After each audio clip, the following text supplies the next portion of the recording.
Hello, everyone. Welcome Hello, to everyone. Welcome to everyone. Welcome to everyone. Welcome to everyone.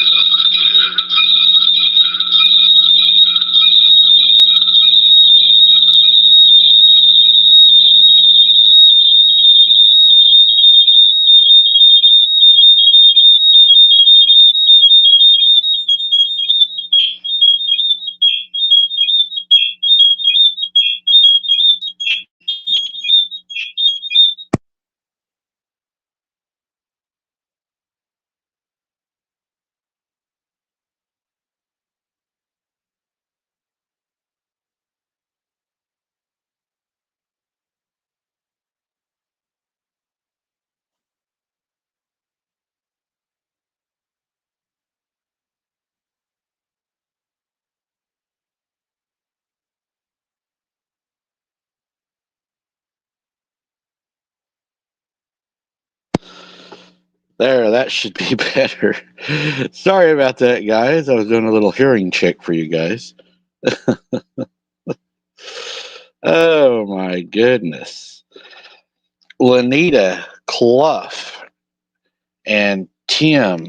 Thank you guys so much for those donations. And yes, happy birthday, Hunter. Um, Today is his 13th birthday. It is the third birthday and holidays that have been stolen from us. So, yeah. But it does not come without good news. He knows that I will never stop fighting for him, and I know that you guys will never stop fighting for him. So many people have seen the truth. The truth is coming out, and so many things were stolen over a bunch of lies. But I'm not worried about that anymore because we have received good news. Good news is always good. Um, Guys, again, happy birthday, Hunter. I love you so very much, and I will never stop fighting for you or trying to bring the truth. I give you my word on that, and many people have given me their word that they will never stop either. So,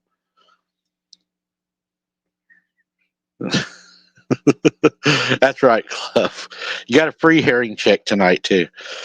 Uh, We're going to do a breakdown tonight, guys. But before we do that, I just want to bring up to you guys and let you know that on the 8th coming up, which will be Saturday, we are having a Wide Open Adventures live. We're going to talk a little bit about some hunting, fishing, favorite calibers, that sort of thing. So that will be on the 8th. I hope you all will join us for that live. This Friday coming up the 7th, we will have a Boots on the Ground at 7:30. And then on Sunday, you all get another Boots on the Ground at 7:30. So, yeah, we're really going to be pushing a lot. Y'all's going to get a lot of boots on the ground, and you're going to get a wide open. Plus, there should be another wide open video drop coming. Let me go ahead and bring in my co-host really fast. Am I quiet tonight? Do I sound quiet to everybody? Is my volume down? Let me bring on my crew and see if my volume's down. Hello. Is me volume down, or can you hear me? I can hear you. Good. I can hear you. That's all that matters. That you guys can hear me. Hey, can y'all hear me? Radio. But 5x5.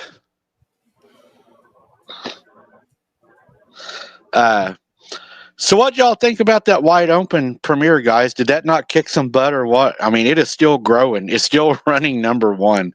I feel so blessed on that. I am so happy about that. It's done way better than I thought it would. It was a good one. I enjoyed it. It did really good. It done a lot better than I thought it did. Lisa Ann, thank you so very much for that. God bless you for that. It did. It done so much better than I thought it would. Sorry, I missed my hearing went out. Your lips are moving, but I can't hear. Cliff, thank you so very much for that. Well, just for that, Cliff, we will try to get you on the clear tone. I believe you can use those for a year for free. Hello, Psychic Interconnections. Good to see you. You can tell I have insomnia, right? Oh, I get a lot of those commercials at night. Try clear tone. I used to couldn't hear my grandkids talk, but now I can, and it's free for a year. I don't watch TV. Thank you, Scared Silly. Yeah, you need to change religions. And then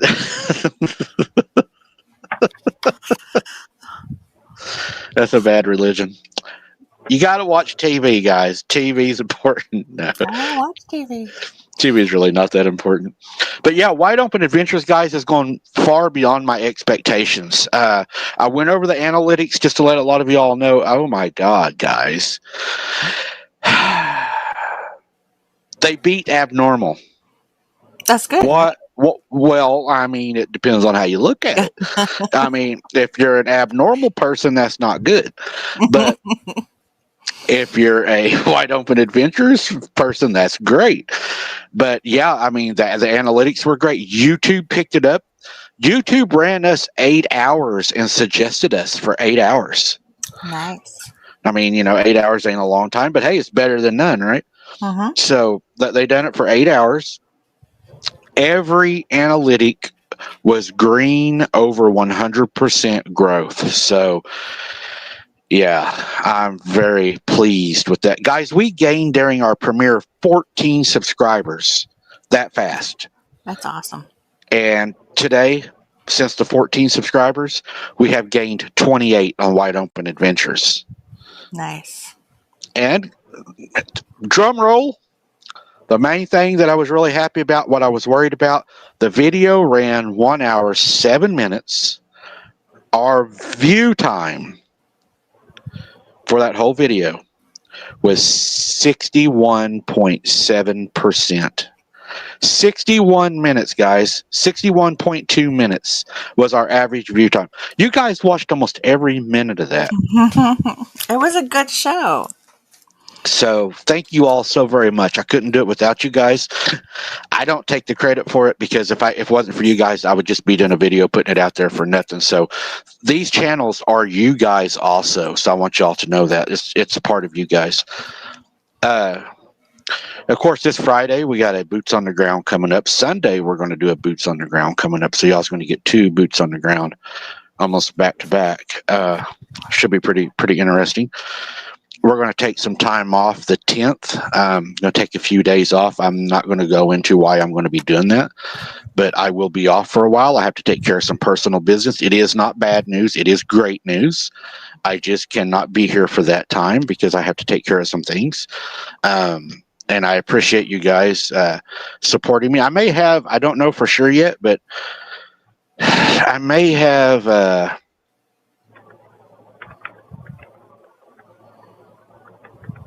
what I would like to do is try to get Jessie set up to where maybe she could do an interview or something on here, and she could do a show on my channel or something, and we might even throw her on the Wide Open channel and let her do a hunting show and see how she does with that. Let her talk about calibers and hunting. I mean, we can all use a good laugh sometimes, right? I don't have a hunting license for this season. No, you don't need one. Not to talk about it. Anybody can be a dreamer. Didn't you hear Ozzy Osbourne's song "Dreamer"? Yeah, that's true. Come on. Mm. Yeah. That's what we're looking at right now. Is I'm going to have to take a break from the 10th because I got to do some very important things that are God sent, and it's going to make a huge difference. So I'm not going to be here for that. If it was a little bit later in the season, I could take you guys out ice fishing because I know that was a big talk in yesterday's show. That's on my bucket list. It's too early in the season. I went ice fishing once, and being out there and hearing the ice cracking. No, I'm sorry, that's just not. I don't care how long, all night, listening to that crap. No, I couldn't get comfortable. I'm sorry. The ice cracking under my feet constantly. That is just so unnerving. I wouldn't do it again. I mean, it was fun for the time, but there's no way the hell I'm doing that now. See, Clough's telling you to do it, Jesse. Mm-hmm. Clough's telling you to do it. Mm-hmm. Yep. I was saying, the ice cracking under your feet does get a little nerving, especially when it's all night long. Right. Well, you gotta wait until the ice is a little bit thicker. You can't just be out there on like an inch thick ice. Right. I agree with Grace. I think you and Randy could do a show. I think y'all would do fine.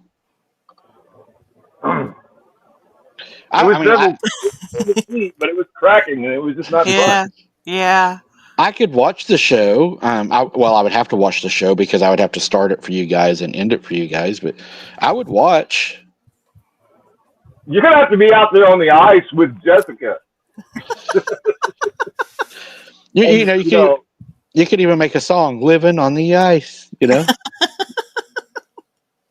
Have you done any ice fishing?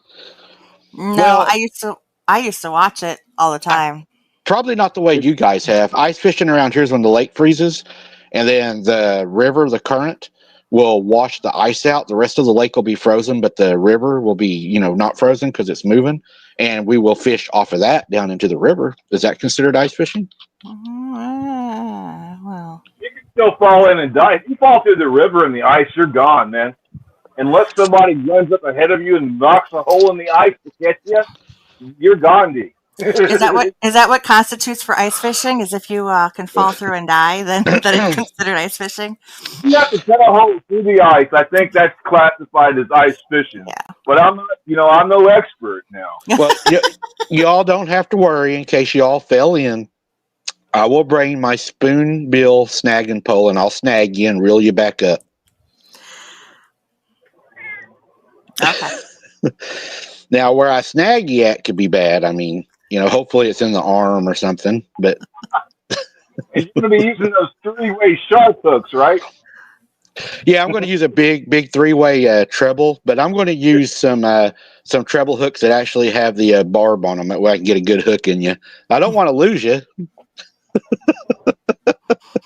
Yeah, that's probably one fish you don't want to get away. Yeah. That's sad, BFR. Losing people in the ice. Man, it'd be a hell of a way to go. There's So, lots of videos. There's lots of videos on social media about people losing their lives, to that reason. We had was it last year? I think it was like the last 2 years actually, on one of the lakes up north. They were doing their big, like, it wasn't a actual ice fishing, but it was their ice winter festival thing. And everybody typically parks their vehicles on the lake. mhm. And they went out and they enjoyed their day, and the sun was out. It was cold, but the sun was out. And with having all of those heavy vehicles on the lake, they all came back to find all of their vehicles sunk in the ice. They had to like pull out some 50 vehicles out of the ice. Wouldn't that be like kind of like, if somebody got mad out there, it would be like, chill, baby, chill. Probably. I don't know. Just thinking. Just wondering. PC, thank you so much for that donation. God bless you. We appreciate that. Chill out, man. Chill out. Chill, baby, chill. I don't know. If Could y'all be. watch those episodes of Ice Road Truckers when they have Oh, to, I love that show. Yeah, that would not be fun either. That would be a dangerous job. Oh, yeah. Unless you're that one guy, I can't never remember his name, and they asked him if they thought the job was dangerous, falling through the ice and everything. He was like, okay, I can either drive a semi on this dangerous ice and make good money, or I can stay at home and listen to the wife. He's like, he's like, I choose the semi.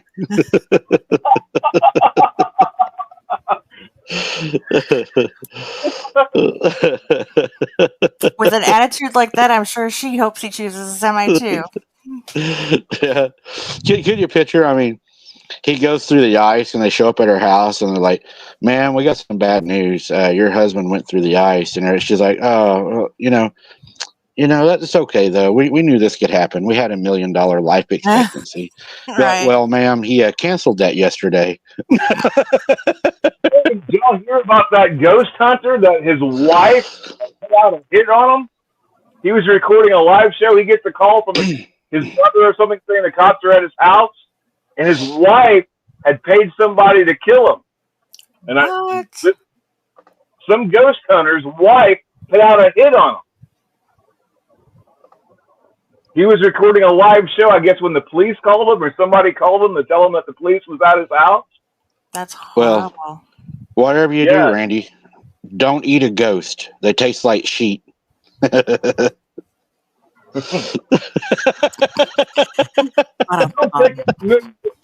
take out $1 million life insurance policies. Money can make people do stupid things. Yeah, it sure does. Yep. The root of all evil. The root of all necklaces. But I don't know. What? I think Clough could attest to that. We have a great story for you guys tonight. It's that's going to be one that was sent in to me. I don't know if we will be able to help this person. It may be too little, too late, but we will do our best. How's everything around your house, Randy? Have you had anything going on, or has it been pretty quiet? It depends what you mean by quiet. They come up and say hi, every few days they'll come up and pound on the house to let us know they're still there. Especially my wife. It doesn't matter where she's at. It'll be 2, 3 o'clock in the morning and she'll start.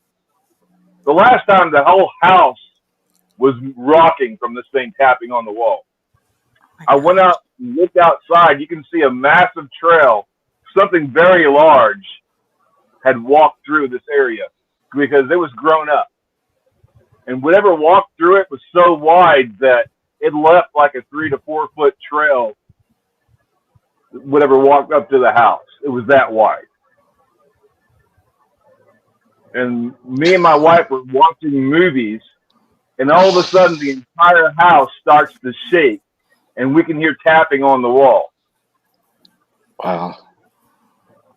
Now, I don't know And how big something has to be to shake an entire house, but we felt the entire house shake under the tapping of this creature, just lightly tapping on the walls of the outside of the house. It wasn't trying to, I mean, it could have easily punched itself through, I mean, it could have punched its hand through the walls, but that was not its intent. It was trying to get our attention. These things, they like to get humans' attention, especially if you're a Christian, because they're trying to catch you off guard, because we're not taught about this stuff. All this information about these creatures and whatever they are has been hidden from us. Mm-hmm. And now we're just everything, all this what we call cryptids, that's just a new term. This stuff has been around forever. And it's labeled under supernatural. These things are supernatural because they're not normal creatures. They can do things that normal creatures cannot do. And they've been around since the fallen angels, I do believe. We share this with millions of other than just humans. And we're about to find that out, that we're not alone on this planet. if you ever wanted to know, was it Aaron from a Ghost Adventures channel that was threatened? And yeah, Clough, grooming is a real thing, dude. You gotta be careful with that.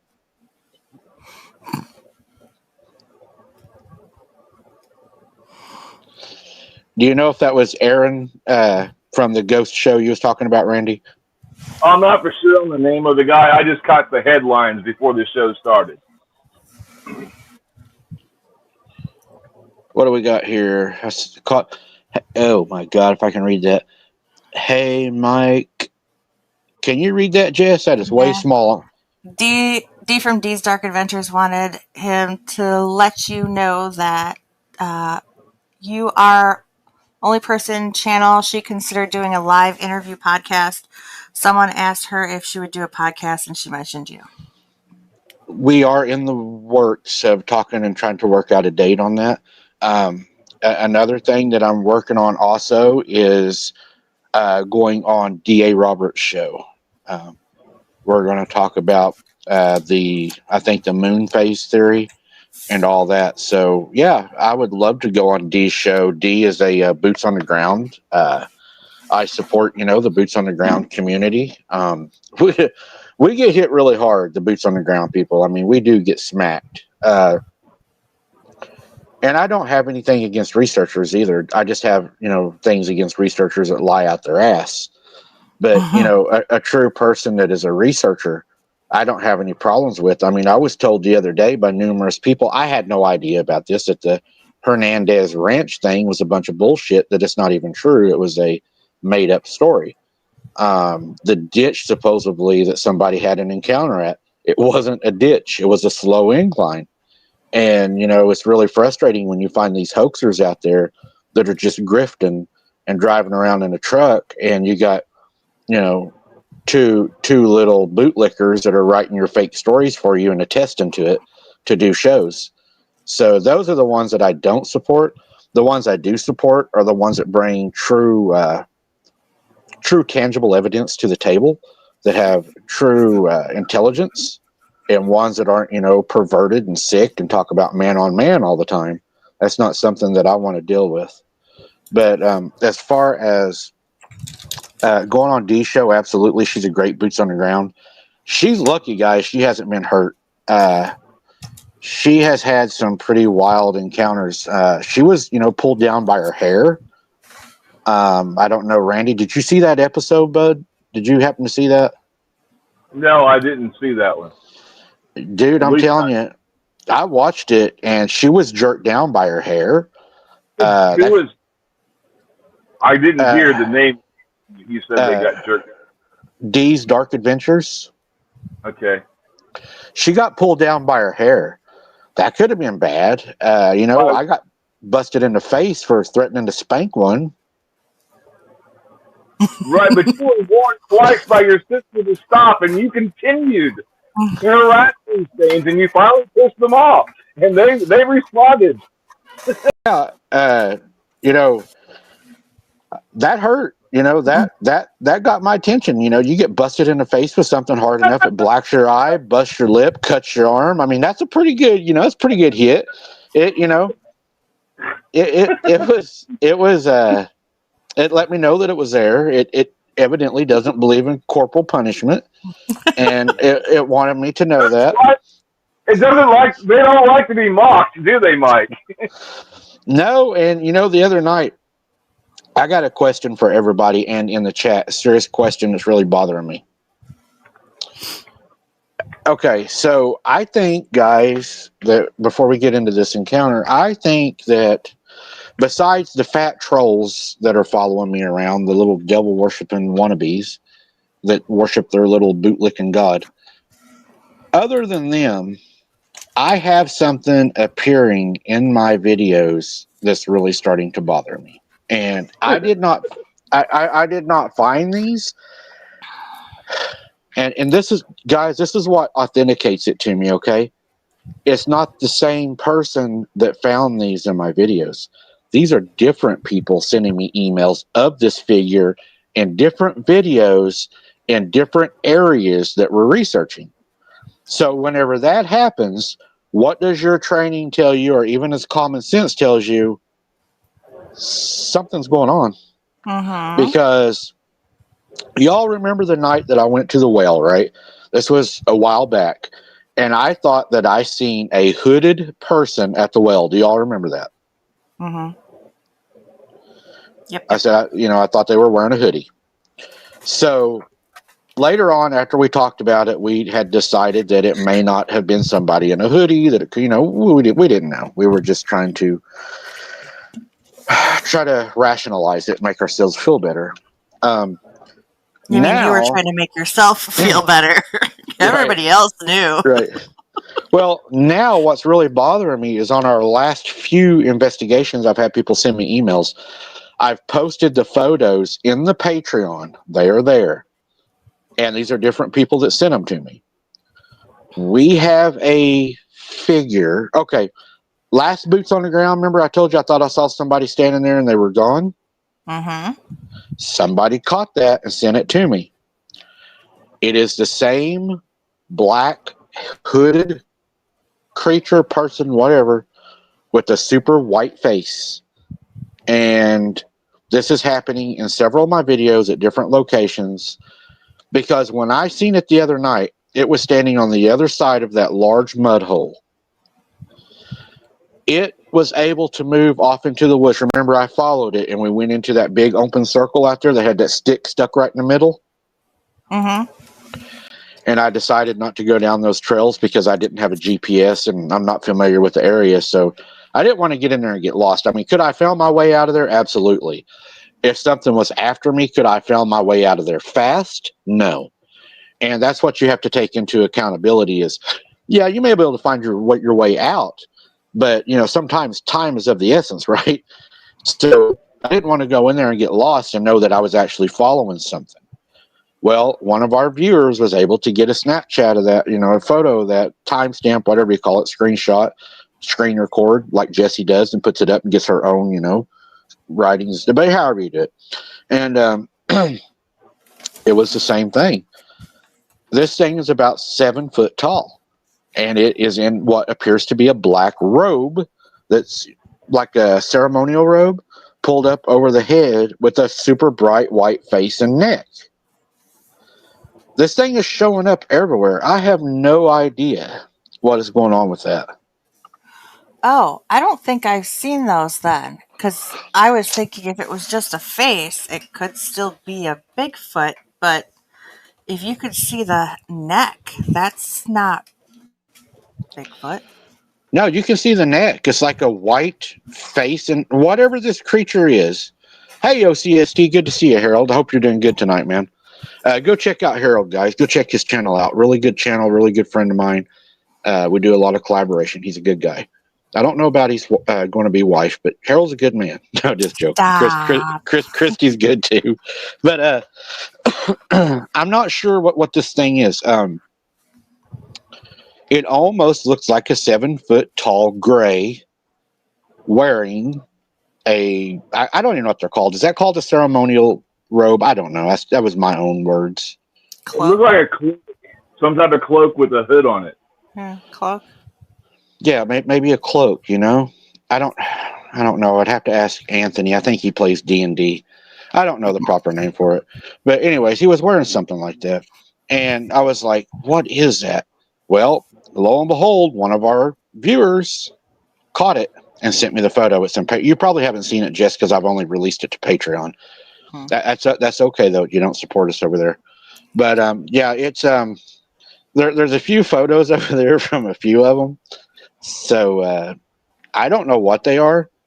They don't look alien, okay? They don't look alien. I'll say that. They don't look like an alien. They look like, if I were to, like, the best description of what this thing looks like, an older 60, 70-year-old woman's face. She's a skinny lady. She's not a heavy-set lady at all. She probably, is very thin, and a white neck that is elongated a little bit, not abnormally elongated, but more than what most people would be. And it could be because of how skinny she is. And you can tell that the super white neck goes down and it disappears either into this cloak, or she's wearing a black something under the cloak. I don't know. But it disappears as it goes down. But you can see the neck and you can see the face inside of the hood. Hmm. I don't know what it is. Tim, we appreciate that. Thank you very much. And yes, happy birthday, Hunter. We love and miss you so much. And God bless you for that, Tim. I don't know what it is. And it's appeared, I know where it started happening at. I know the first time we encountered it that I seen it. I guess I would have to say the first time that I seen it. And that was at the well that night. But it has now been seen not at the well, but in the other locations that I'm going to. It's been at those locations. And we've also had, I don't know if a lot of you have noticed this, we have had, I was trying to get that up there, psychic. 1 second, let me see if I can grab that. We have had a lot of lights in the sky. Have you all noticed that here lately? Mm-hmm. So is that part of what this is?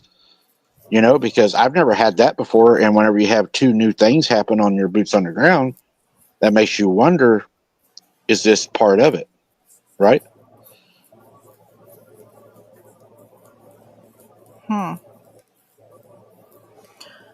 I don't know. It makes me think of the witches that were astral projecting to my show that one night that we caught a image of. Right. And whenever they asshole project like Josh does in them, I don't know if they're doing it purposely because, Abe the other night, he just fell over in his chair and started snoring. He said he accidentally went out of his body. He couldn't control it. I call it narcolepsy, but whatever you want to call it. I mean, it happens. And if these things are showing up, I don't know. I don't know what it is. It is bothering me because it's in all these different locations. And the night we had something, remember, beating on the bridge down there? We had that beating on the bridge. Mm-hmm. Clint, we appreciate that. Thank you for that. God bless you for that. We ended up with the candle on the bridge again, right? And I was talking to Sharon. I think Sharon, bless her heart, she had a funeral today and is tired. So prayers for her, guys. Tim, I appreciate that very much. Thank you so much for that. God bless you for that. And Melissa, God bless you for that also. Thank you very much. Could be a banshee. Man, see, I've wondered that too because I've heard people talk about banshees. And I'm glad she said that because my mom actually brought that up. She's like, that sounds like a banshee. And you know what's weird? What did we hear I'm glad you said that because I'm glad she said that because remember what happened before the well thing? That's where we had the screamer. Remember that? Mm-hmm. Same place. We had that screamer. Mm-hmm. You don't think that's a banshee, do you? You got a lot of weird stuff down there, so I wouldn't put it past. You've got almost a little bit of everything going on. I mean, that really, blew my mind. I mean, I remember watching one of your earlier videos where you were doing an investigation out. It wasn't a live one, it was a recorded one that you ended up dropping afterwards. And I could have swore with the screaming that you were getting on it, it sounded like a banshee. That's exactly what I thought of.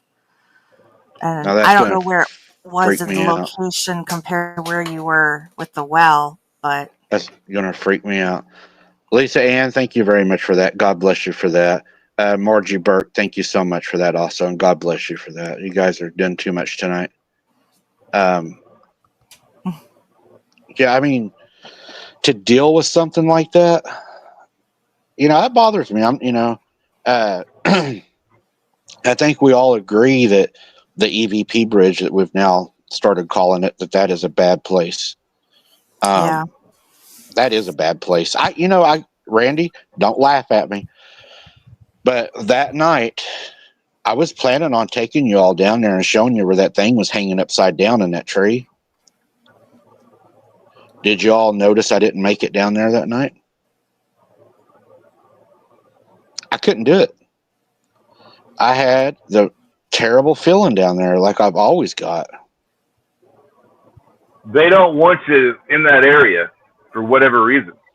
My opinion. Right. Thank you, Emma, for that. Can you please email me the screenshot? I'm not on Patreon. Sure. Yeah, Psychic, I'll send it to you. Yeah, I will. And I'll send it to Jessie up there too. And let her take a look at it. But I missed something, guys. Let me find it real quick. I missed somebody. Who'd I miss? I seen a donation come up. I don't want to miss those. Lisa Ann did a membership gift. There it is. Lisa Ann, thank you so much for that. God bless you. Oh, and that was Tina that donated earlier, not Tim. That was Tina. Okay. Oh my goodness. Right. There's Tina again. Thank you, Tina, for that. But yeah, I will send you those photos. I'll tell you what I'll do, guys, is I will just put them on my Facebook page. How's that? Thank you very much, Tina. Thank you so much for that. Your dad is awesome. He is. He's an awesome man. He's been a huge supporter of us for sure. Thank you, Melissa. Wow. Okay. She says cannot acknowledge her. Yeah, I don't want to meet her or talk to her. That really bothers me because she is there a lot of the times, and it shows up a lot. Do you remember when Sarah was with me, guys, in the very beginning, that bridge where we get the EVPs? Do you remember when Sarah took that photograph and it showed that kid standing down there by the tree, that ghost? No. I think Randy does. Yes, I remember it. Didn't she also capture a picture of some kind of woman, like some kind of female ghost-looking thing by a tree as well? That I remember. Yes. Yeah. Now, the question I have, whatever this thing is with the cloak that's been following you, why the hell is it following you and what does it want? Because this thing's showing up at different locations. That means it's tracking you, it's hunting you. Right. Psychic, I got a question for Psychic real quick while she's in here. Psychic, I was wondering, do you get a feeling when I'm at that bridge? And the reason I'm asking you that is because there's another lady, I won't use her name. I don't have permission to use her name.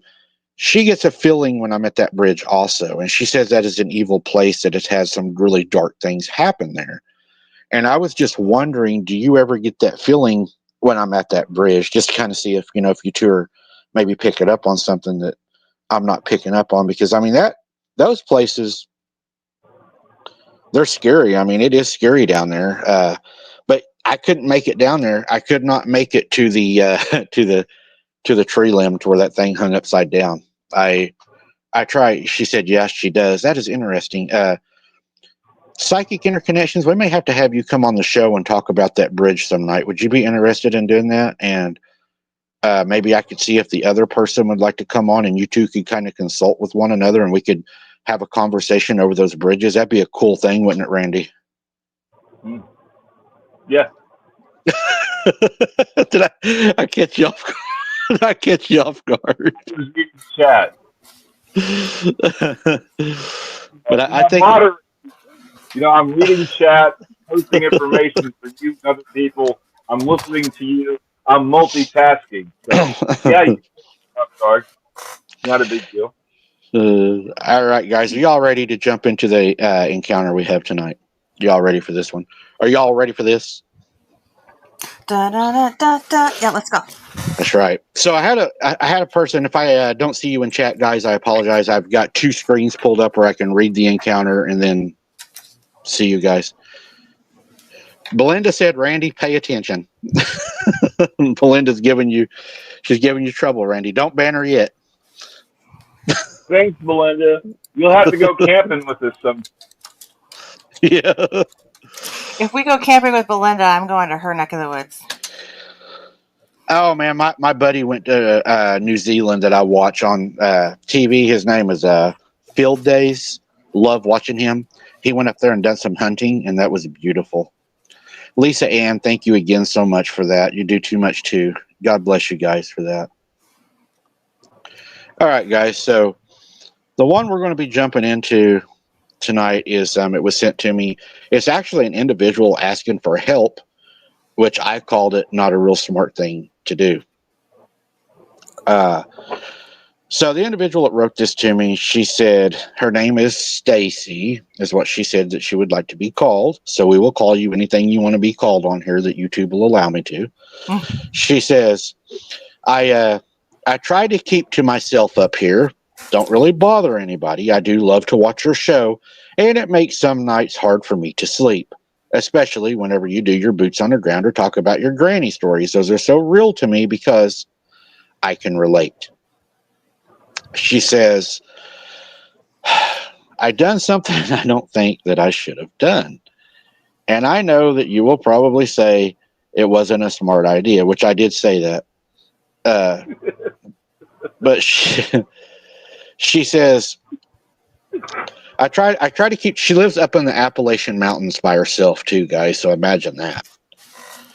And she said, the whole thing is, as I started dealing with my potatoes, she said she grows a lot of potatoes out in her garden. And she said, I had a lot of my potatoes planted and they were almost ready to be picked. So she went out one day to go get her potatoes and everything. And she noticed that like a whole lot of her garden was like tore up. And she said, I don't mean like somebody went in there and dug up potatoes. She said, it looked like somebody took a front end loader and just ripped up the whole dirt and just took potatoes, right? And she thought, who in the world, come up? She said, first thing she thought of, she said, scared her to death because we had Black Mass Brian on here. She said, first thing I thought was, oh my God, a pack of feral people have raided my garden. Wow. And that would probably run through my mind. And she said, I got to looking around, and that's whenever I saw the footprints, Mike. These were large footprint, and they were sunk way down into the garden. One footprint measured 19 3/4 inches long. They were bare feet. She said, I knew these were not human, but they were human-like. And the weird thing is there was also some smaller ones that were only 8 inches long that were also human-like. But there was a large set of 19 3/4. There was a second set of 16.5 inches. And then the small ones, she said, were around 8 inches. It almost sounds like a mom, dad, and a child to me is what I was thinking, a juvenile. So she said she got to looking at them and she realized it when she was looking at it. She's like, okay, this ain't no bear. Bears don't have toes like humans. Bears don't steal your potatoes most of the time. They don't come and dig up the potatoes. And she said they took the rest of her tomato plants. She said they had almost stopped producing because of the cold, But they actually took the plants. Now, I don't know if you would eat the plants, if there's nutrition in those or not, but she said they did take some whole plants. They ripped them out of the ground. And they took some of her squash. She's pretty upset. I take it that her garden is probably a lot of where her food comes from because she does do a lot of canning. She said, I knew that something was wrong. And she said, I showed my neighbor the footprints, and my neighbor looked at me and said, what in the F are those? Those have to weigh around 300 to 400 pounds considering the size and the depth that they're sunk into your garden. She said she has barbed wire fence that is stretched really tight around her garden. She keeps barbed wire around it.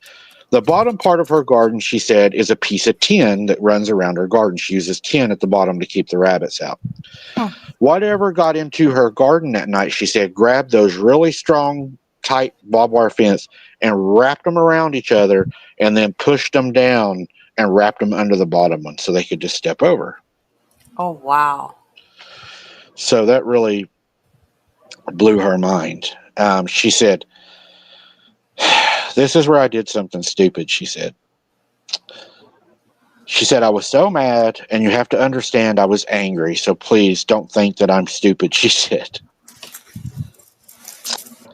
She said, I didn't want them around. I didn't want them around my house. I didn't want them stealing my food.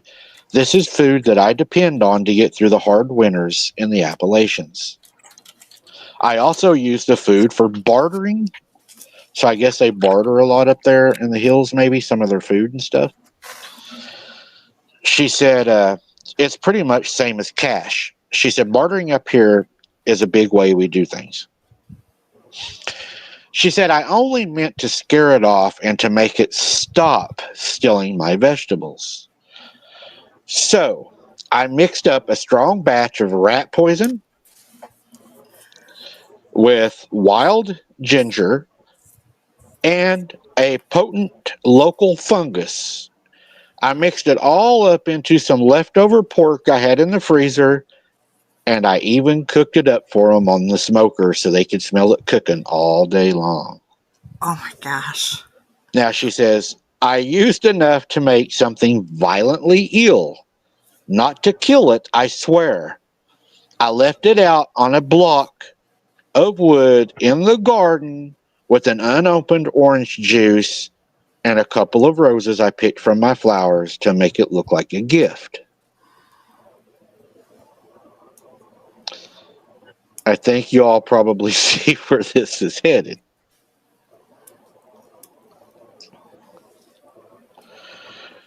Do not do this, guys, ever. And the reason to not do this also is not just because of Bigfoot, guys.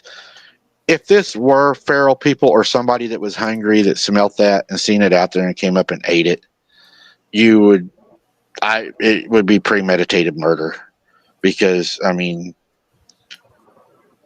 just don't do it. That's not a good idea. It's a bad idea. There's so many other ways to get rid of them, I think, that are less violent. So she said, I thought that I could scare it off by making it sick, and it wouldn't come back because it would be afraid to eat my food because it would get violently ill. So she said, I mixed it up, set it out, left it. That night, she said, my inside dog, she has a small rat terrier, she said, he was barking and clawing at the back door, sniffing the air, running around like a little idiot.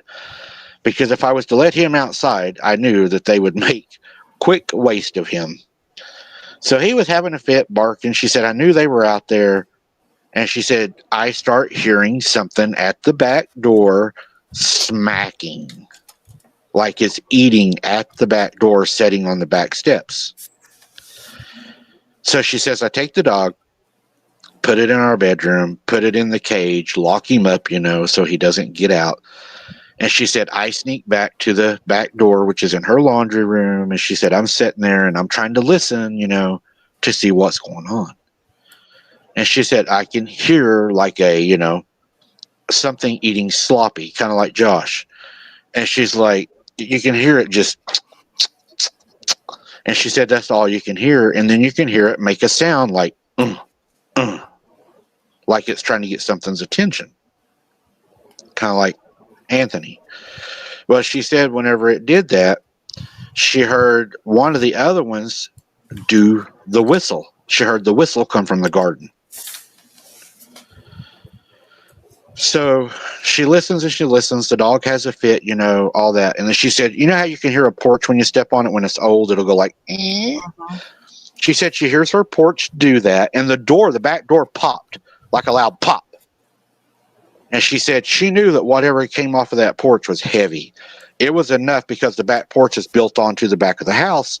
It actually caused her door frame to pop. And she said the first thing that came to her mind was, oh my God, I hope my door doesn't open.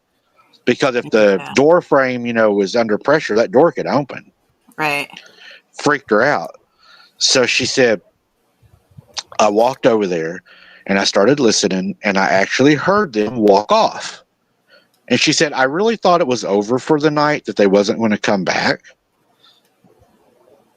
4 a.m. She has to go to the bathroom. She goes to the bathroom, and she said she hears scratching on the back door. Like, not hard scratching, just like something running its nails down the back door. She said, I was afraid, and she was scared. She said, so I snuck into the bathroom. I didn't turn the light on. I have a night light she keeps on anyways. And she said, I came out and I listened to see if I could hear it at the back door. And she said, I could hear something smaller walking on the back. And this is what she heard that really freaked her out. She said it giggled, but the giggle sounded like a large dog that would giggle like a kid. It had a gruff, rough canine sound, animal sound to a giggle. And then it ran off her porch, she said. And when it ran off her porch, it banged the back of her house really loud, kind of like they do. Uh-huh. So the next day, she wakes up and she goes and looks on her back porch. She has the orange juice bottle, right? The Sunny Delight orange juice bottle. It's sitting on her back porch. It's full of pecans, cracked pecans. Sitting beside the bottle is an old army canteen, one of the old ones, she said, and it's full of blackberry juice. She said almost like blackberry wine. Oh my gosh. And tied around it, they were tied together with honeysuckle. Like they were tied together with honeysuckle, like a gift. Oh, so they gifted her back. Yeah. Oh. Some of their good stuff. Yeah. Uh-oh. So, she said the next night comes. She's laying in bed like Randy does at night, just waiting for it. And while she's laying there, she said she hears one of them walk past the window. And when it walks past her window, she said a sound filled the air that night. She said you could not mistake the sound. I'm getting chills. It was a deep, wet hacking, like a massive chest cold, she said. Mm. I could hear it, she said, as it was having trouble. It almost sounded at one point, she said, like it was vomiting at my window. Mm. And she said at that moment, a wave of guilt washed over her. I was afraid. So the next day, she said she went outside. And she said, laying by her back door appeared to be vomit that was full of persimmon seeds and persimmons. And steak. Mm. On the side of her house, she said her house is about 2 foot up on concrete blocks, and then she has the wood siding, the wood slats or whatever. Something, she said, had sprayed poop up the side of her house, like it had just had massive diarrhea. Ooh. and there was blood in it. Oh, And, you know, rat poison does that. It causes hemorrhaging. yep. So she said she felt really bad the rest of that day for thinking that she might have really hurt something or made something sick, and she didn't mean to. So the next night was coming up, and she said she keeps 2 bird dogs outside on chains. They have their own little igloo dog houses, she said. She says, so don't think I'm mean to them. She said they were having a barking fit, having a big fit. And then all of a sudden, she says it just got quiet outside, like they had just walked away or they had left. And she said, I thought, hopefully this is over. You know, maybe they don't think I poisoned them. Maybe they think that, you know, maybe the seasonings I used made them sick, you know, or it wasn't my fault, you know. She's hopeful, I guess you would call it hopeful. Hmm. So the next morning she has her breakfast. She says she had oatmeal and everything. She had leftovers from the night before. So she throws it all in a big pan. She says, I take it out to dump it to my bird dogs, her morning routine and everything. And she goes out there and the dogs are gone. Uh-oh. Totally gone. She said, so I'm calling my dogs, hollering for my dogs. She said, can't get them to come, can't get them to come. And I'm hollering and hollering and hollering, can't find them. And then something drips on the top of my head. Oh, no. She said, I look up into my trees, and in her front yard, she says she has really tall oak trees.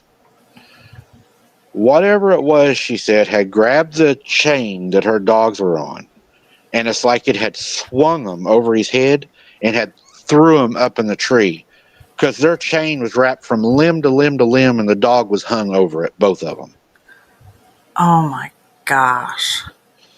So, yeah, she was really, really disturbed over that. And she said, I just started screaming and crying. And she called George, her next door neighbor, and had him come over because she was pretty distraught. You know, she'd just lost 2 of her dogs, and, you know, it had grabbed the dogs, she said, and it looked like it had just snapped their necks like a cowboy, you know, rodeo, and it threw them. She said, I mean, through the, you know, what does one of them bird dogs weigh? Probably 40, 50 pounds. And At least. threw them to the top of the tree. And of course, the chain had hung through the limbs and hung the dogs up in the Mhm. trees when it Oh, done my it. gosh. And she said George came over, and whenever George took the dogs down for her, he wouldn't let her look. He buried them for her. And he told her that one of the dogs' head was almost completely ripped off. That the chain had done all the way in, all the way to the spine from it twisting the dog. Oh, my gosh. So whatever had threw these dogs up there had some force and almost popped their heads off when it done it. And he was really worried about her. He told her, you know, I don't think you should stay here by yourself, because he believes in Bigfoot. And he told her that she had probably crossed the line also. And I agree. I feel like that once you go so far, they're probably not going to be your friends. But we'll talk about that at the end when we give her advice, the best we can, anyways. So she said, I felt really bad. She said, I lost my 2 dogs and I felt like it was my fault. So she said, on the 3rd night, I didn't expect them to come back. I had just got out of the shower. And this is the weird thing, Mike, and I think this might be the human side of them, she said. She thinks this is the human side. Mm-hmm. She said, I never closed my bathroom window because I live out in the country. Nobody's around. George is down the road like 5 miles, she said. She gets out, and she said, as plain as day, I get cat whistled. And she said, I grabbed my towel, threw it around me, ran to the front room, and she said, I felt so violated. She said, you know, a peeking Tom. And she said, as soon as I got to the front room, something started hitting the front door, just like boom, boom, boom. And she was like, what in the world is that? And it's okay, MRL. No problem, brother. I just hope you enjoy it, man. We appreciate you being here. And she said, it was just hitting the door. And she said, I was so scared. And then she said, this is when I called George. The back door starts going rattle, rattle, rattle, rattle, rattle. They're trying the doorknobs now. So, yeah, they're trying to come in. And she thinks that this is going to be the end of her, she said. And then she said at the other window in her bedroom, something starts pawing at the bottom of the window in the wood. Like like a dog's pawing at the wood. And she said, I screamed. I grabbed the phone. I called George, told him he had to get down here.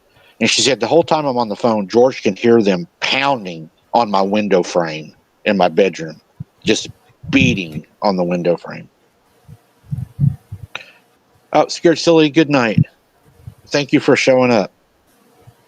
And she said it was just beating and beating and beating. And she said, I was crying. She said she was screaming and crying. She said I was hysterical. She said after that, George showed up. I grabbed my shotgun. I felt, oh my God, it's coming in. And she said, yep, I done it. I shot through the window. Boom. I blow my bedroom window out with the shotgun. An old 16 gauge double barrel shotgun she had at the house. She shoots through the window right where it's at. George starts honking his horn loud as he can. Honk, honk, honk, honk.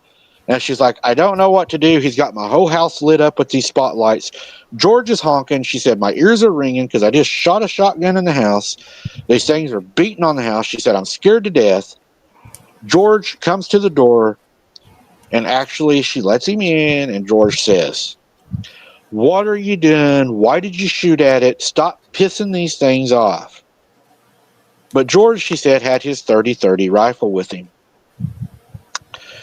Here's the weird thing, guys. This is what was really weird to me.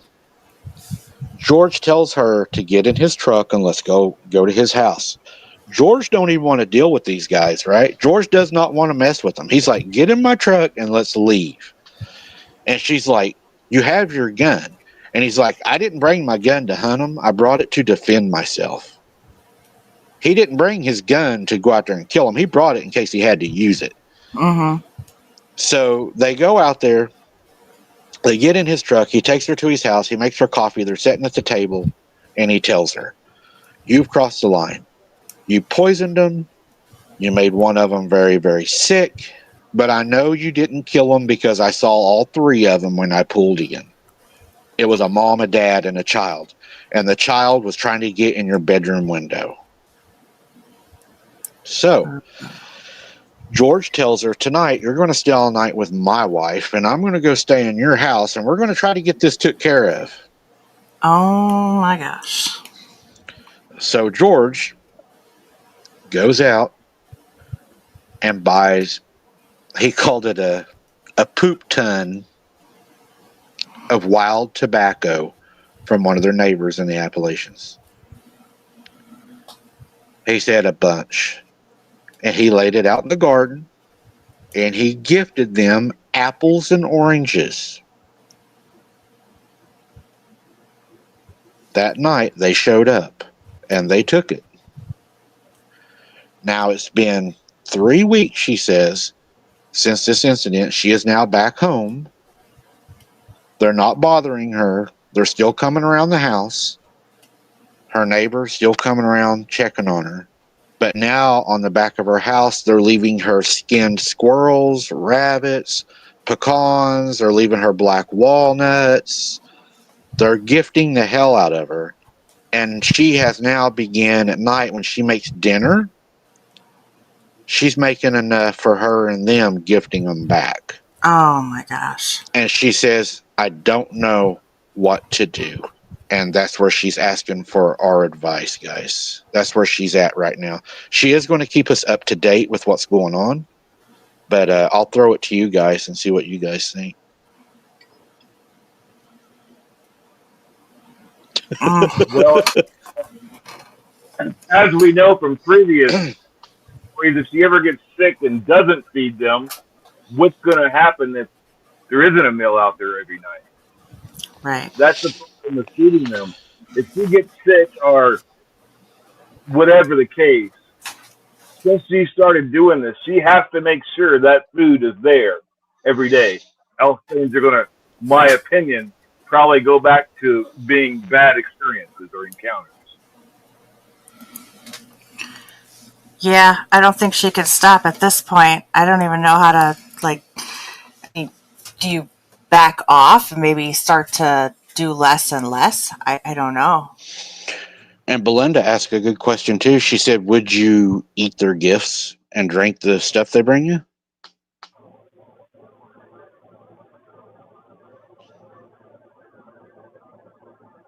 I would not. Yeah, Belinda. We did do another encounter. It was a while back. Randy was something about a guy's girlfriend from out of country that had come to visit that poisoned one, right? But the Right. outcome was a little bit worse for the boyfriend, right? Yeah, the boyfriend got unalived by the creature because of the other person poisoning him, I think. And she's lucky it was only her dogs that were unalived. It could have been her. Oh yeah. Do you think that it unalived her dogs because it was paying her back, or do you think it unalived her dogs because they were barking and irritating it? Do you think, or you think it was a vengeance? That was a vengeance. Tit for tat. She poisoned them. That one was very sick, and it couldn't get to her, so it got to the next best thing that was close to her heart, which were her pets. And they know that. These creatures are not stupid. They're highly intelligent. Well, I think it's a good thing that none of them did die. Otherwise, it could have ended up way worse. It makes me wonder, Very well. in that first Like encounter that that was sent to us, did one of with them that die? Is that why they killed the guy? exactly.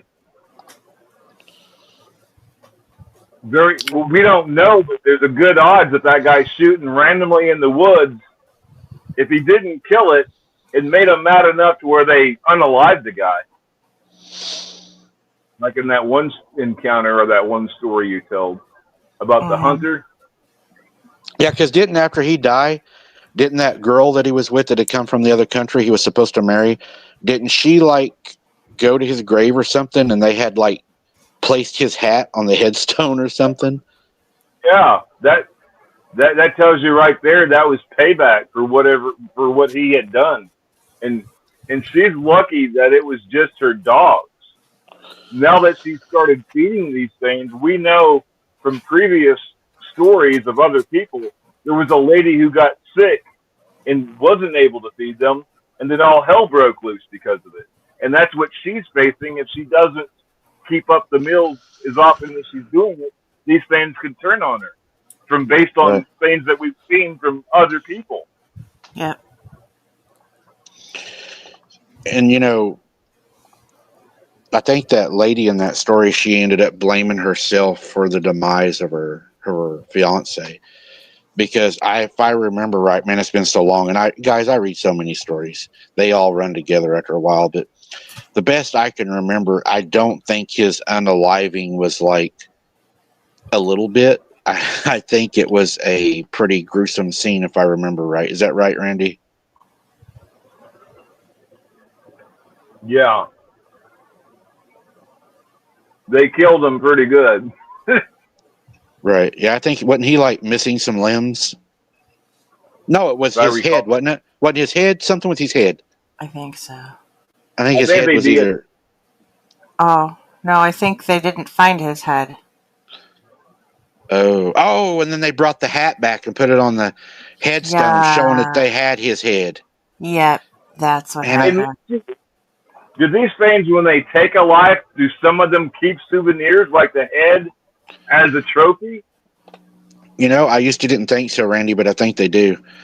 And the reason I think that is because when I found that old shack behind my granny's house, why would it have odds and ends in it? My little toy gun and hammers and baby dolls and little trains. Why?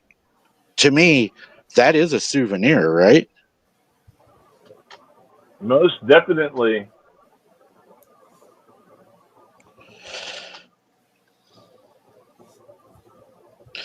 Yeah, Robbie, it was very brutal. And what do you do though? I mean, once you cross that line, I want to What ask this question. Do you all agree with what George done? Do you agree with that? As a peace offering, yes. But to continue giving gifts, no. Because what happens whenever she doesn't feel good or gets a flu or something, and Exactly. she doesn't do that, Now I and could, then they're like, "Oh, I'm hungry. We didn't go gather today because we expected you to feed us." could yeah. they in turn, if they have like a really hard winter, could they end up eating her instead, or at I least think. unaliving her? Oh, I Well, think that. Yeah, yeah. how many stories have you heard where that exact thing has happened where, they've never bothered the chickens or the goats on the farm, but then it's a really bad winter and all of the animals start disappearing because they have no other means of food. See, and that happened at my granny's house. They had milking cows. We had a full farm. We lived off the farm. We were true country.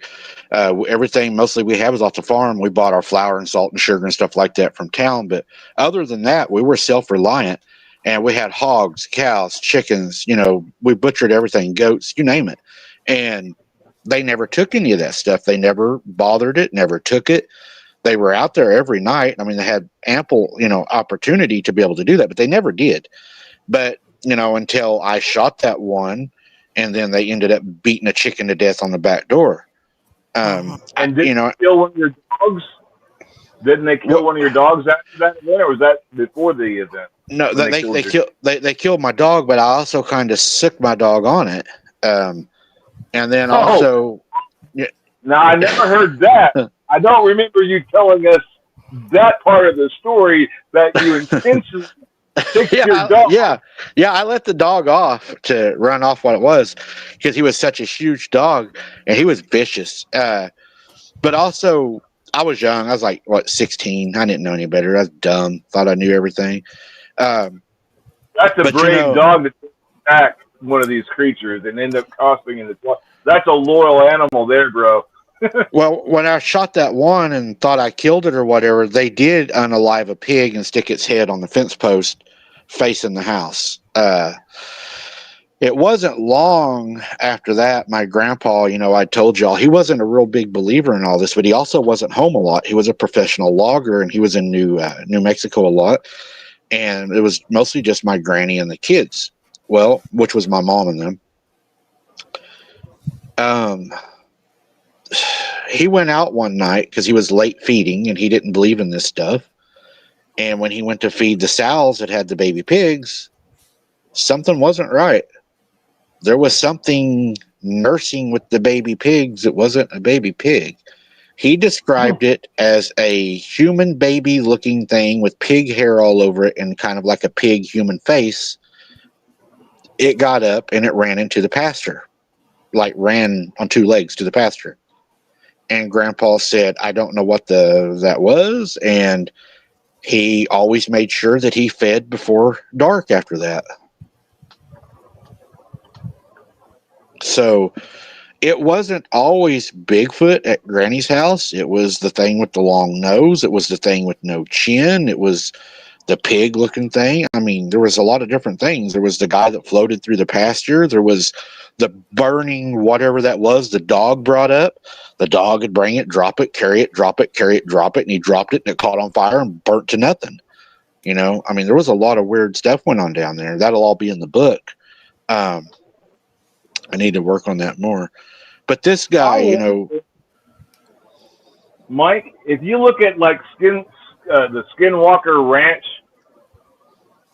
there's activity going on there that's supernatural and paranormal. The same thing you've had going on at your grandmother's, it seems. I wonder if there's some kind of portal or some kind of nexus or ley line on that property that's causing this particular activity at that you property.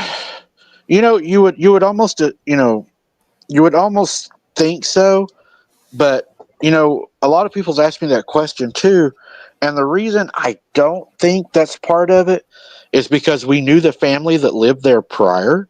They had no issues. My granny had moved in there, had no issues until my uncle went spook hunting and had that encounter to where it followed him and his now wife back to my granny's. So whatever's there was a hitchhiker to that property that manifested into all of these things. And that's kind of why I have the theory, that they all come from the spider in the middle of the web and they branch out, because it's like whenever one of them show up, you don't just have that one thing. You start having a whole lot of different things, but they all come with that one thing.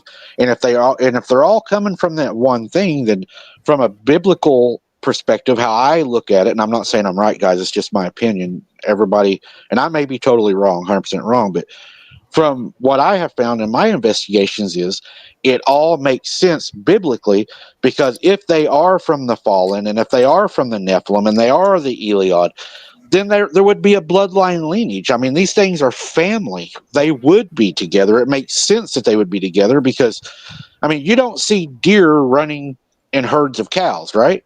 These things all kind of stick together in the animal world. I mean, you might see them intermingling, but most, herds and flocks of birds and all them, they're the same. And I think that whenever this comes up, they're the same as those, right? Birds of a feather flock together. So when you get one of these at your house, you get the whole, array of this. And I think that's why, they say that approximately 25% of people that have a Sasquatch encounter will have a supernatural encounter. I think that I would probably argue that those numbers are higher on the supernatural encounter side. I would say that probably people just don't acknowledge the supernatural side because you have a lot of people that don't believe in ghosts, like my grandpa and a lot of my family. They could have had a demon, and I don't mean ghost as in ghost, I mean demon, let me clarify, that they would see it and say, "Oh my God, did you?" They would be like, it's a shadow, it's a car going down the road. You have a lot of people like that in that mindset. So I would say that it's probably a lot higher number. That if you have a cryptid encounter, you're having a supernatural encounter. I just don't think it's reported as much. I have a question for you, Mike.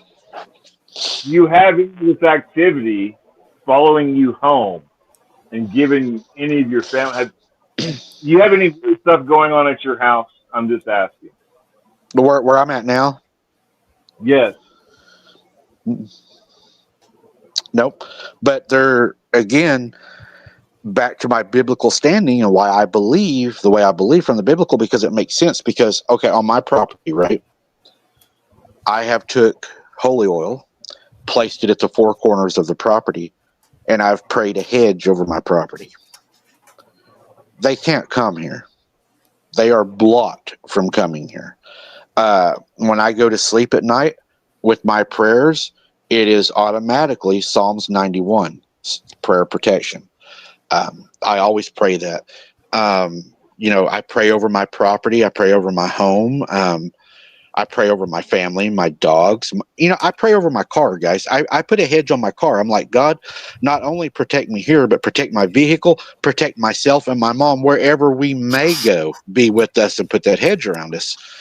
And I try to do that. And have I had anything hitchhike home with me? Yes, I have had it follow me back. And I have had to get rid of it. And I have, had it in the adjacent field that we don't own. There's Can been you stuff out there.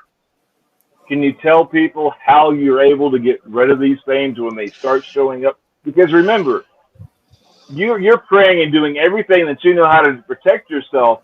But I believe by you going out and searching for this stuff, you're opening yourself up to it. Absolutely. I You're agree with that 100%. You're going out here and actively looking for the supernatural. And these things, human beings, especially Christians, you're a target. If you believe in God and Jesus Christ, you're a target. When these things see you and you're giving an opening, they're going to take that opening. Well, So you have to stay prayed up and keep mm, those God's. so let's kind of look at it metaphorically and see if this kind of makes sense. Maybe, I don't know, Jesse, you too. So metaphorically speaking, whenever I pray, I look at it as you have lions inside of a fence, right? So whenever you pray, that fence around those lions, that's your hedge. Those lions are contained in that fence. Can't get to you. But when you go out and you hunt these things, you're going into that enclosure.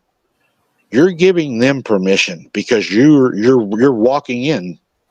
And now to differentiate between hunting them and going hunting and fishing and walking and enjoying the outdoors and picnicking is different. I'm talking when you go to the woods with the absolute mindset that you want contact with an entity, you are giving them permission to contact you, to acknowledge you, to interact with you. Okay. I believe that. But I also believe that if you go to the woods to go on a picnic and you have no intentions of messing with them, you're prayed up. You're pretty safe. I mean, you might hear them walk around or they might be nosy or something like that, but you're not going to get what an investigator gets when we go out because, I mean, you're hollering at them, you're making sounds, you're whooping, you're whistling, you're tree knocking. I mean, it's like picking up the telephone and calling them, right? You're picking up the phone hoping they answer. You're giving them the okay to interact with you. I noticed a long time whenever I used to go out, Sarah would see things that I didn't see, and I wondered for a long time, why is she able to see the demons, okay?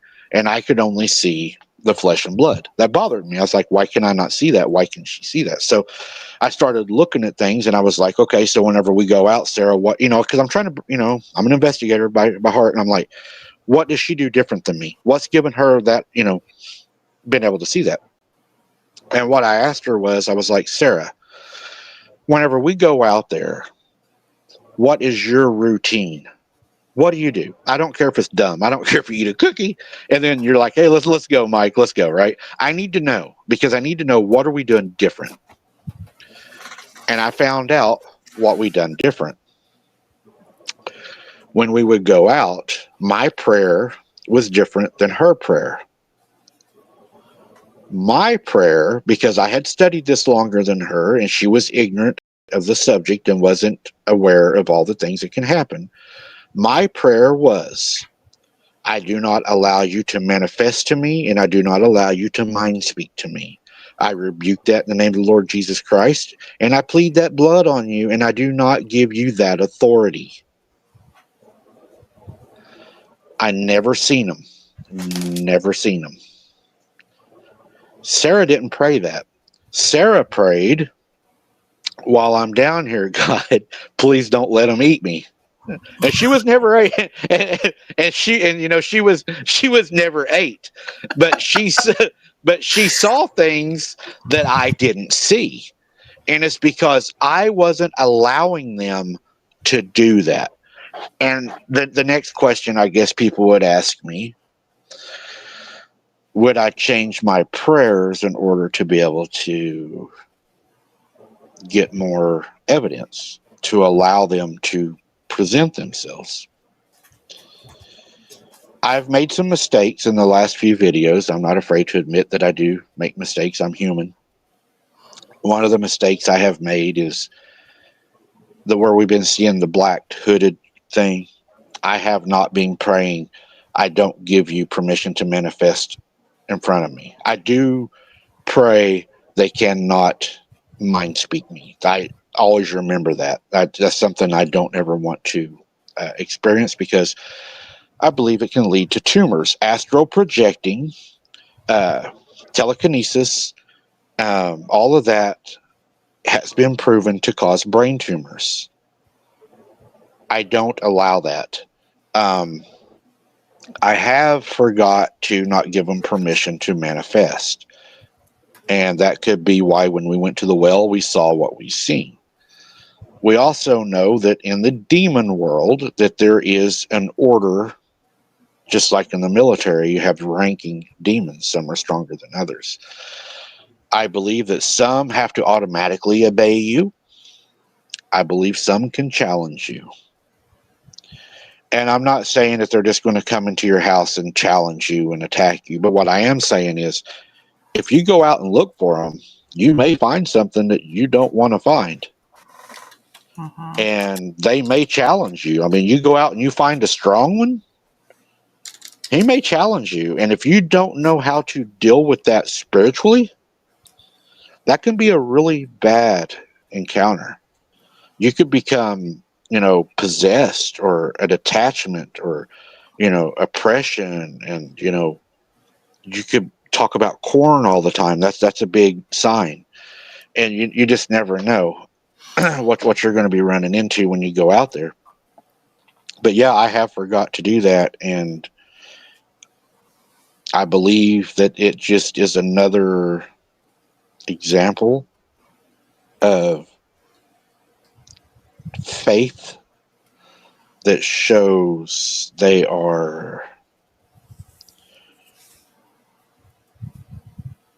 have to obey the word of God.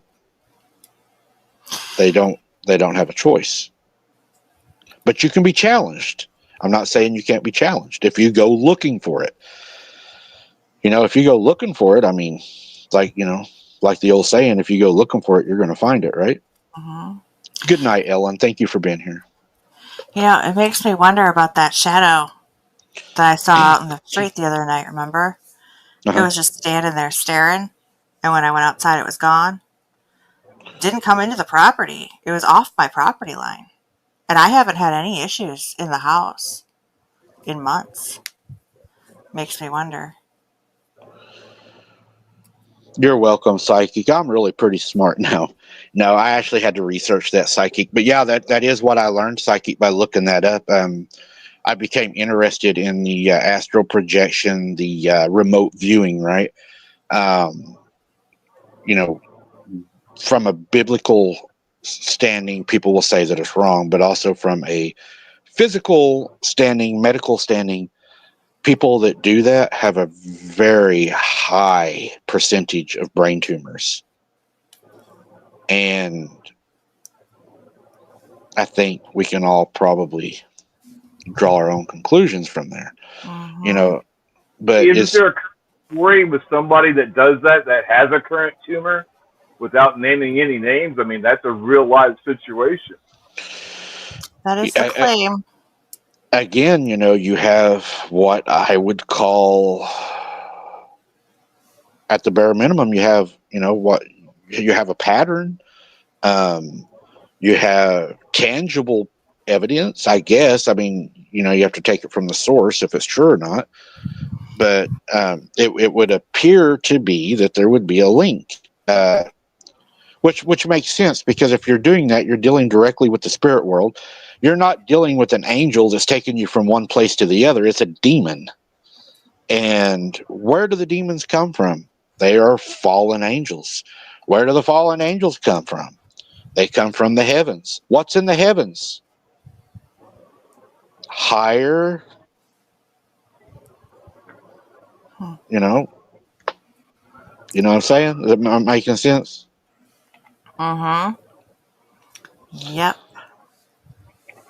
So Interesting. Yeah. I believe that, psychic. Whenever you're around that kind of stuff, nothing good's going to happen. And you have to wonder this also. Do you really think those demons are going to give you answers without getting something in return? They're getting something in return, right? They're not just helping you out of the goodness of their heart. They're getting something in return for this, right? And what it may be is, it may be eventually at the very end, what they're getting in return for you is they're getting your soul at the end of your life. When you die, you don't go to heaven. Now, do they care? A lot of people say, "Oh, the devil's running hell." The devil don't run hell, guys. The devil's going to be punished just like everybody else. Hell is a punishment for everybody. He is not the king of hell. He will be punished the same as everybody else. But nobody wants to go down alone, do they? Nobody wants to burn alone, so they're going to try to take as many with them as they can. Mm-hmm. I heard the other night, and this is not, I heard on, I'll just say Jowls without saying the name because they're liking to do things right now. Jowls the other night was talking about how big of a Christian he was, and this is a true conversation. Jessie can pull it if she wants to, and we'll maybe even put it out just to show that I'm not making up things. And he was talking about how big of a Christian he was and everything, and then he goes into enlightenment, and he had had a pre-life, and he believes in reincarnation. That speaks against what Jesus said. Jesus said that we are to live once, die, and then face judgment. But what he's doing is what the devil does. The devil takes truth and he perverts it with lies. That way he draws you in, he tricks you, and before you know it, you're sucked in. Now, he also calls himself a teacher now. That is a cult. In my opinion, that is a cult leading. Whenever you, in my opinion, are saying that you are a teacher and you're teaching a religion, adding false statements into it, because they even asked Anthony. Anthony straight quoted, he said, "I don't know what happens when I die." You cannot call yourself a Christian and say, "I don't know what happens when I die," because I can tell you exactly what's going to happen to me. To be absent from my body, I will be present with the Lord. Mm-hmm. That's a Christian. A Christian is not somebody that says, "I don't know what happens after death." Jesus told us on the cross what happens. We are saved at Calvary. Yep. Careful what you listen to, guys. Careful what you believe, because there's a lot of stuff mixed with truth over there. There is truth, but the truth is mixed with lies. And I think this community is full of demons and fakehood. And I mean, If you think about it, what does the devil want? I mean, yeah, he wants to take us all with him, but ultimately, even if there's a little bit of truth in something that people get from the quote spiritual realm, or from enlightenment, or from, you know, whatever they're doing with other sides of things, all in all, even if that's a little bit of truth, all of the rest of the lies that are building up are meant to destroy and cause destruction and discord between everybody else. And how is that? well, he has to tell truth to pull people in, because the number one way to deceive somebody is first you have to gain their trust. Right, right. And then once he does that, then he starts pulling his beliefs into him. And, Dick Richards. I don't like Dick Richards. Do not care for the man. He's made some very uncool comments about me and my son and family. But Dick Richards the other night had a disagreement with Josh. It was sent to me. Giles had a fit, man. It was pretty much like, how That's what happened. dare you question me? you know. That's what he does. Anthony can attest to I'm right. Look what he and, did to that poor Irish guy. Oh my right, gosh. right. But I mean, I'm not even just talking about Jaws. I'm just talking about the demons in general too. Which, yes, they're definitely part of. They are working for him. But it's kind of like my whole thought between, way back. I mean, I've come a long way with my beliefs and as far as spirits and ghosts and such like that. And it took me a while to really understand and accept it. But I used to believe that even the ghosts that we were taught growing up, they're just ghosts. They're disembodied spirits and souls of people. The children. There's always children in all of these stories. Well, Hmm. what better way to get somebody to allow that in by taking on the spirit of a child, right? Right. Then everybody goes, oh, well, it's just a child. Oh, they're playing. Oh, yeah, I hear balls rolling around the house. Oh, I hear giggles. Yeah, but that's not it. They're lying. It's lying to you. You have demons that are following you, that are attached to your home, But and it's a way of, like what you said, it's a way of getting you to open up or allow it, or what did you say? Trust, to trust them. right. And Yeah. it's So what happens in your and Randy's opinion whenever you have somebody that blasphemies the Bible, blasphemies the word of God, because that is blasphemy when you change the word of God uh and you take away, because he says that he believes that the Anunnaki might have been our creators. That is taking what God has done away from him. That is blasphemy. So what happens when you have somebody that does all this and then you have followers that follow him that call him and her brother and sister? What are those people? What are they supporting? There, there is, I promise you guys, there is a punishment coming for those that do that, because blasphemy is such an important thing to God that he says it is the only unforgivable sin. He will not forgive you for blasphemy. yeah, it makes, and they sit and wonder what's going to happen to them when they die. Right. Well, if they continue the way that they're doing it and the way that they're living their life, I can tell them exactly what's going to happen when they die. It is better to tie a millstone around your neck than to cause one of my little ones to stumble. I guess on Judgment Day they'll find out. Absolutely, and there's a lot of them out there right now that have hurt innocent blood, my child. They lied about Hunter. They lied, straight out lied, and they hurt him. And I keep telling myself over and over and over what my father promised me is it is better for them to tie a millstone around their neck than to cause one of mine to stumble. God's right hand will lay upon them, and they will come into judgment for what they have done. It'll be in his time, it won't be our time. But whenever he does it, it will be perfect, and it will be done, and it will be sealed, and what is done in the darkness will be brought to the light. Fear not the one that can kill your body, but fear the one that can destroy your soul. And that's pretty much all I've got to say about that, is they will get what is coming. Because Randy, our father, can't do one thing, man. He can't lie. Amen. And you know what else our father won't do? He will never take away your free will. So everything that we are judged for and everything that happens to you is because you deserved it. God didn't create hell for us. He created it for the demons, for the angels that fell. If you go to hell, guys, it ain't God's fault. It's because you chose it and not him. It's that simple. Um, Going back for a second. Sorry, Therese actually had something interesting. What's up, Therese? She said, going back to the woman's story, she thinks she should go away for a few weeks. They'll know when she's gone.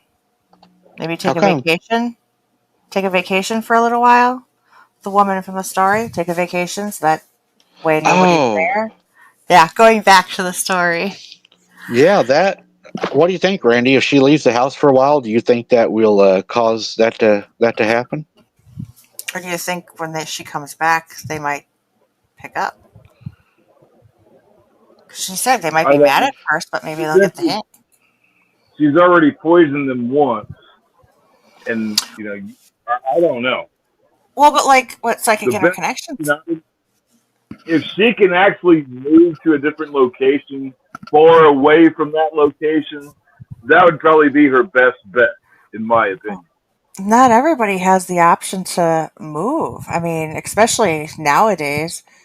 But and like psychic interconnections had said earlier that by giving them the gift of the oranges and the tobacco and such, maybe they realized that she didn't mean to hurt them, or at first they assumed she was trying to hurt them, but then with the gift, maybe apology, and so they were kind of forgiving her, but now they're expecting these gifts, so You could try that. I mean, the best thing I can say, I don't know if it's going to work. I've never been in this. I don't try to poison these creatures and piss them off at that point. I've learned to leave them alone. And maybe by her doing that, she may cause them to start hunting and gathering again and put them back on routine. mhm. Or maybe they're used to her supplying them with food, and hard winter comes, and she's not feeding them. That could be a very dangerous, especially after they're used to being, supplied food by her every night. I don't know.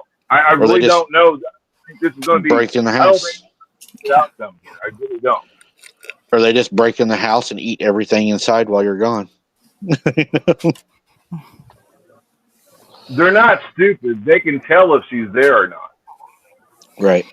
Well, that's why she really just take a long vacation. So the shaman of the Cherokee believe that they are able to understand all languages. They say all languages. Maybe go out. This is what I would tell her to do. Go out on your property. I don't know how big your property is, but go out on your property. You can do it yourself or have a priest do it for you. Get some blessed oil. Put it on each corner of your property. As you're doing it and walking your property, rebuke them. Tell them they have no right to be on your property. Build a hedge on your property. Pray over your property. And don't look for them. Don't give them place. Stay strong in prayer and let them know that your place is not a place for them to be. Doesn't mean you have to go out and attack them and poison them and, shoot flaming arrows at them. Just go and bless your property. And I think that will work because they don't come here. I bless my property and I don't have trouble with them. And y'all know I go down there and piss them off daily. So they're not coming here because I believe my property's blessed and it's protected. So I think that would be a good thing for her to try. And cut down the gifts. Mm-hmm. Sorry, Randy, what? I said I would agree with what he said about having property blessed. I would perhaps do a priest that's good at what they're doing on this particular situation because you don't want to have to do a blessing when your life is at stake. This is life and death. I thought that one night Randy's air conditioner was going to get pulled out of his wall. Yeah. Y'all were there that one night, and before we started recording, one was at the AC just outside. I think both of y'all heard that. Yeah. Right. Randy's air conditioner gets pulled out on a live, and a big arm reaches in and pulls him out the window. One night I had on the old air conditioner, one knocked the air conditioner out of the window. Oh, wow. He just came up there and whacked it, and then I could see him on the other side. He just looked at me smiling. I told you about my buddy. The eyeball was about that big around looking in through the other side where the air conditioner used to be, and it was just looking at me. And then I couldn't see the whole head because it was that close. And then it raises to where all I can see is the lip, and it smiles at me. Just smile, not showing its teeth. And yes, I had to go back out that night and put the air conditioner back in the window. That was a lot of. Yeah. I've had some pretty crazy nights here too. Guys, I think we got this one pretty much wrapped up. Tomorrow night we're going to be boots on the ground. And then, of course, Saturday we're going to be live on Wide Open Adventures. Randy, could you throw the Wide Open Adventures link on there, guys? Please join it. Come over and hang out with us on Wide Open Adventures. We might do it as a premiere. I don't know. I might do another premiere. I think you should. Might be fun. Last boots on the ground. If you could go there fishing in the daytime, that might be interesting to see. Just go fishing. That's all you're doing is going there fishing. You're not there looking, do like a wide open adventure fishing at that last boots on the ground. If you can fish in the daytime there, that might be interesting to see what kind of action you get while you're just fishing. I may have to try that. I need to save my money up and get a 360 camera and just have it down there while I'm out there fishing. That'd be interesting to see what's going on 360 degrees around you. If you're fishing, make sure you have the GoPro pointing behind you. You're going to catch something if you're pointing the camera behind you the entire night. Something's going to walk up behind you. You know it. Yeah, psychic. A lot of people do say that too, for sure. They do. Tim, thank you for that. We appreciate that. God bless you. You do too much, man. You do too much. And happy birthday, Hunter. Yes, thank you so much for that. We've missed 3 of them that we shouldn't even have missed. All right, Jess, you want to start walking us out of this one? Thank you, everybody, for being here tonight. I hope you all learned and enjoyed what you could with the stories. Appreciate each and every one of you. Wouldn't be here if it wasn't for each and every one of you. Happy birthday, Hunter. God bless. Good night. Randy. Thank you, Jessica. First of all, I'd like to say happy birthday, Hunter. We're looking forward to you coming home, and we're just going to give God praise and glory until you do. God bless each and every one of you. Thank you for supporting the Abnormal family. Guys, just keep in mind, I would not feed the creatures, gift them, don't gift them, and definitely I would not poison them. It usually doesn't end well when you poison these creatures. Good night, and God bless everybody. And God bless your families.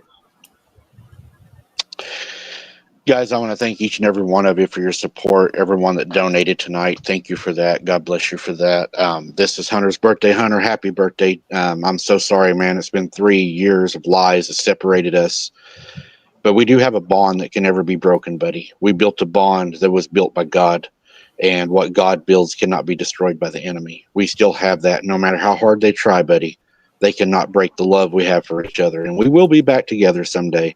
And we'll make up for all this time lost. I promise you that. I will spend the rest of my life making it up to you. I love you. I will never stop fighting for you. Many have pledged the same to me, that they will never stop fighting for you until you're home. I love you. Hasn't been a day or a minute go by that I don't think about you. I fight for you every day. I pray to my Father every day, and it's working. I wish I could say more, but I can't. I love you, and like I said, I will never stop. I hope you have a happy birthday, and when you come home, dude, we're going to make it all up. I promise you. Yeah, buddy. All right, guys, I will see you on the next one. Love you guys. God bless. Keep your head on a swivel. Don't be something's dinner. And remember, look things up for yourself and careful what you let in to your ears. Listen to what they say and be careful of what you support. Thank you. God bless. We'll see you tomorrow night on the Boots Underground, guys. Good night. Good night. Good night.